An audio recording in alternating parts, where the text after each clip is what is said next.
یو سړی د اچانک کار ورته راغی چې زه اوس دا کار وکړم که نه وکړم، ټیم نه وي پکې. نو هغې دپاره ما 30 سال راسې تقریبا یوه وظیفه تجربه ده او ډیرو موقعو باندې ما ازمایلې ده، الحمدلله هغه کې خیر راوتلی دی.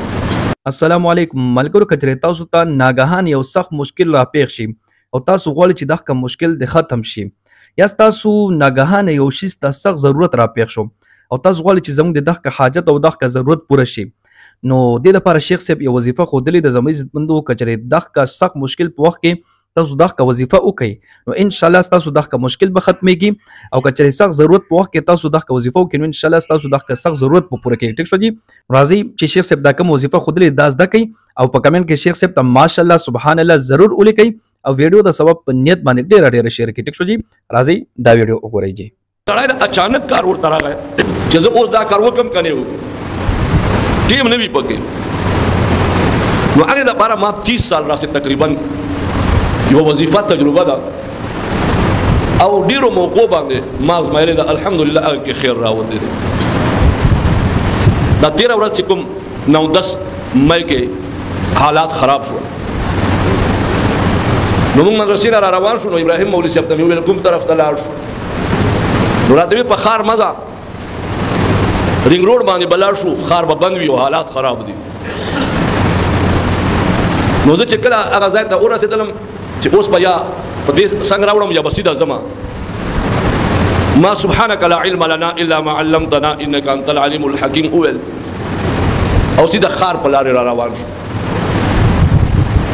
ما ته ویل چې تاسو خو رینګ روډ باندې نه لاړئ، دا به مسله جوړه شي. ما ورته ویل نشته، هېڅ نشته، راځه.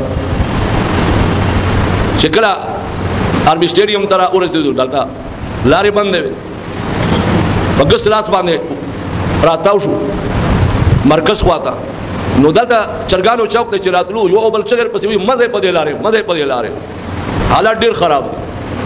نو زه ودرېدم، بیا مې سبحانک لا علم لنا الا ما علمتنا انک انت العلیم الحکیم بیا روان شو. نو مولوي صاحب ورته وایي چې مخ ته مو ټول ملګري منې کې ما ورته هېڅ نشته ده،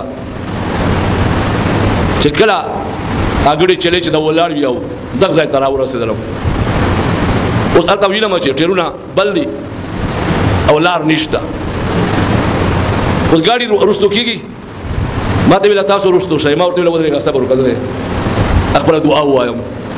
ما سبحانک لا علم لنا الا ما علمتنا انک انت العلیم الحکیم. بیا ویل بیا په ورغلم، با هلته ورغلې په اور ده څنګه به پتې. ما ورته بې فکره اوس چې ورنږدې شو داسې ځای بغیر د اور پکې چې ګاډی ښه په آرام سره په تېرېدلی شو. چې مونږ تېر شو څه کسان مو یو طرف ته ولیدل، څه طرف ته پولیس هم ولیدل، ګټې مټې مو ولیدې، خو الحمدلله کور ته را ورسېدو په لارې کې مونږ د پاره سره رکاوټ جوړ نه شو.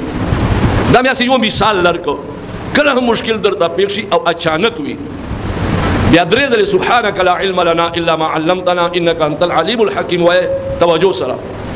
کوم طرف ته مو رجحان شي ان شاء الله العزیز الله به مو لارې کې رکاوټونه نه راولوي.